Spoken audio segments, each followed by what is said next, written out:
What's up, my witches? My name is Jay. Welcome back to my channel. Today, guys, I've got some cool witchy things for ya. Second episode of the WITCH-OLOGY series. Yay! Guys, spooky season is heading straight for us, and I'm so excited about it. So pumped. Yes. So I've got some cool recommendations for you today. I've got 2 books and a series for you to talk about. So this book, let me tell you, is called The Mists of Avalon. Let me grab it. The Mists of Avalon. It is a hefty one, right? Like this is giant. Also, if I'm looking a little dewy, why is it so hot in North Carolina right now? Like, I don't even understand. It's almost October. This is blasphemy. So I have had The Mists of Avalon, this particular copy actually, since frickin' early middle school. Maybe late middle school. This would have intimidated me in early middle school. But I've had this for a very long time, and I've only ever gotten through, like, I don't know, half of it. I'm gonna put this down. So I actually decided that I wanted to pick it up again and try and read it. But I was going to go about it a different way. I was going to listen to it on audiobook because I have a long commute to work, and I figured what better way than just to restart The Mists of Avalon totally. And guys, it was a long journey, let me tell you that. But it was beautiful. Now, why is this part of the WITCH-OLOGY series, you're asking yourself? Because The Mists of Avalon is very heavily rooted in a lot of pagan traditions, and, you know, in the book, it mainly, if you've never read it, it is basically from the female perspective of the Arthurian legend. So Camelot, King Arthur, Lancelot, but from the female perspective. So we've got Morgane, or Morgan Le Fay, the Lady of the Lake, Guinevere, and I think those were the main. And then there was Queen Morgause, but I don't know that she is known popularly. Popularly, that's not a word. I don't know that she is as recognized in popular culture, aside from like Lady Vivian and Morgan Le Fay and Guinevere. Like Morgause is more of a minor character, but the reason why it's in this WITCH-OLOGY series is because they were very often, you know, referred to as witches, sorceresses, and they worked their magic and their womanly wiles on the court of Camelot, which is not true. Not the case at all. Well, at least according to The Mists of Avalon by Marion Zimmer Bradley.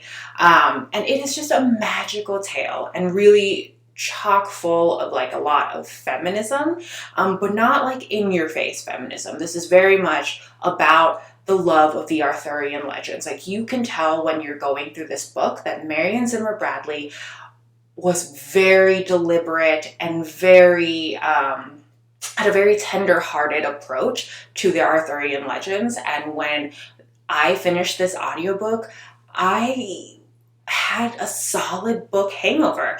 I had spent so many hours, because I think this book was like a good, I don't know, 24 hours of audiobook listening. So I had spent a lot of time with these characters and this plot line and the adventures of the people in the court of Camelot and outside of Camelot, in Avalon. And so I just really enjoyed this story so much. It is a perfect fall read, especially, and it's definitely perfect for long car rides, because it's just such a winding tale, exploring the lives of these people that surround King Arthur. And there were likable characters, there were unlikable characters, and even the unlikable characters, you couldn't help but feel like their feelings were justified, because Marion Zimmer Bradley did a very good job at rounding out these characters, giving them complexities as if they were real people that you knew and that had genuine motives that they really believed in. For example, Guinevere is a little shit in this book, let me tell you that. Like, hated the bitch. But she had reasons for the way she acted. Her upbringing really contributed to the way she saw the world, and it was just you sort of had to reason with yourself. When I found myself hating Guinevere, I had to reason with myself that, you know, she was brought up a certain way, she had only really known so much, and she was not as fortunate as Morgaine or Morgan Le Fay, who was very well educated on the Isle of Avalon with all of the priestesses. And another reason why this is in the Witch-ology series is because it is very, like I said, it's very rooted in pagan tradition. There are rites and traditions that they hold. There is the fires of Beltane that is very well known in the pagan traditions. And they serve the mother goddess, which is very, very witchy, at least especially nowadays. This is very much considered part of Wicca and witch traditions, and I won't get into that because I don't have a lot of knowledge on that. But I would say that if you're into witchy things, and if you especially love fantastic writing and a beautiful, long, and winding adventure into the Arthurian realms, you will love The Mists of Avalon. I highly recommend it. Don't let how large the book is intimidate you, especially if you get it on audiobook. I highly recommend it in audiobook. But I do feel like I will come back to this book and I will read it physically because it is just so beautifully written, and I think it's a classic, truly. I mean, it's still very popular to this day, and that's probably why, because it's just so well done and well explored. Hands down, I've got to give it like a 5 stars, honestly. So my next witchy book that I must recommend is The Girl Who Drank the Moon. Now, you guys have seen me read this in my previous reading vlogs, but I really loved this book because it definitely had it's a middle grade book, so it's very whimsical, very charming, filled with a lot of like lessons and love and very wonderful minor characters too. And it does explore sort of traditional witchy things, especially on the middle grade level, because the witch in the story is a witch in the mountains. She has her like companions, that is a dragon and a swamp monster. She has spells, she learns her magic, and she ends up passing it on to her granddaughter. So there is a lineage there from sort of a maternal aspect.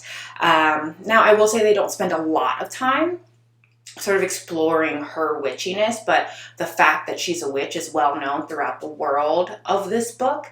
And the witch herself is just a very loving character, a very good character. And if you want a very positive read with lots of magic and just lots of feels too, I would highly recommend The Girl Who Drank the Moon, especially with the upcoming October season. If you're feeling that witchy vibe, I highly recommend it. Okay, my next recommendation, guys.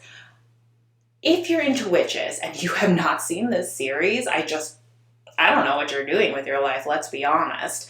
The Chilling Adventures of Sabrina on Netflix. Can we just take a moment to just bask in the glory of this perfect witchy series? It has everything your witchy soul needs, my witchy soul. It has everything my witchy soul needs. So when I first started watching this series, I was interested because it did look a lot darker than the Melissa Joan Hart 90s version. And I was very thankful for it, because while I loved the Melissa Joan Hart, Sabrina the Teenage Witch version, it was very lighthearted, it was very funny, and it was definitely made for like primetime television, like let's be real. It didn't have a lot of depth to it. I mean, it did sometimes, but... Now, The Chilling Tales of Sabrina is a much darker version of these stories, and I really dig it. I love also how the cinematography, it's very intentional in the colors that it sort of puts out every episode. There's a lot of reds, lots of dark grays and blacks and purples and greens. It's so good, guys. And another reason why I really love this series is because while it is about witches. It is definitely about also their religion, so to speak. So their religion is the Church of Night, and they serve the Dark Lord, which, I mean, they say it all the time, Satan, for sure. Because the aunts of Sabrina always say, "Hail Satan," or not Hail Satan, "Praise Satan," or something like that. And, you know, I don't know what it is about me, but I just love stories about witches and the devil. I know that sounds crazy, but I just really enjoy that trope of witches, whether it's good or it's bad. I know that people who are like who are Wiccans, who are part of that religion, find that semi-offensive, but it's just, you know, it's made up, and I really enjoy it for some reason because it's so dark, and it's also about free will and power. And that is another reason why I really love this series, is that the female characters are so strong and so amazing and kick-ass. Now, Sabrina is strong in her, Sabrina is a strong female character because she wants, you know, the ability to choose her own life and how to live it and that sort of thing.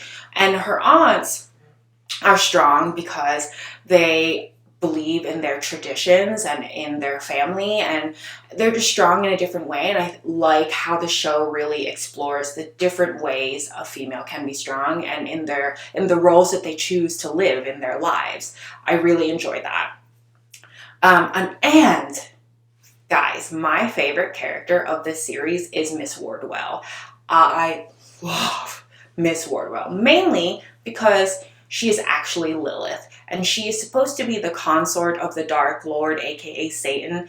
And, you know, there's a lot of different ways Lilith is actually portrayed in wider mythology, but I've always really enjoyed her and her stories. And Miss Wardwell, as the character in the series, she is just like sneaky and has lots of tricks up her sleeve, but also like very loving of the Dark Lord, and is almost torn at some points to really help Sabrina or not help Sabrina. I hope I'm not giving too much away for those of you who haven't seen it, but she is just such a complex character that when you first meet her, she is very much a servant of the Dark Lord, and that's it.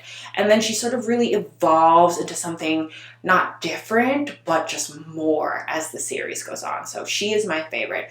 If you have not seen this series, I highly recommend that you go onto Netflix right now, tonight, today, whatever, and check it out, because it is amazing. Also, they have a Christmas special.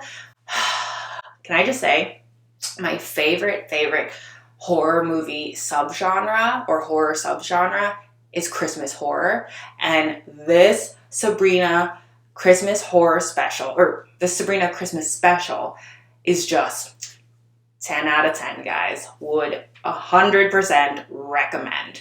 So those are my witchy recommendations. Let me know what you think in the comments below. If you've seen or read these books, if you have things that you would like me to expand upon or explore that are witchy pertaining, I am open to it. Let me know in the comments down below. If you guys enjoyed this video, please like, subscribe, and hit that notification bell so you always know when I've got good things coming to you. Bye, y'all.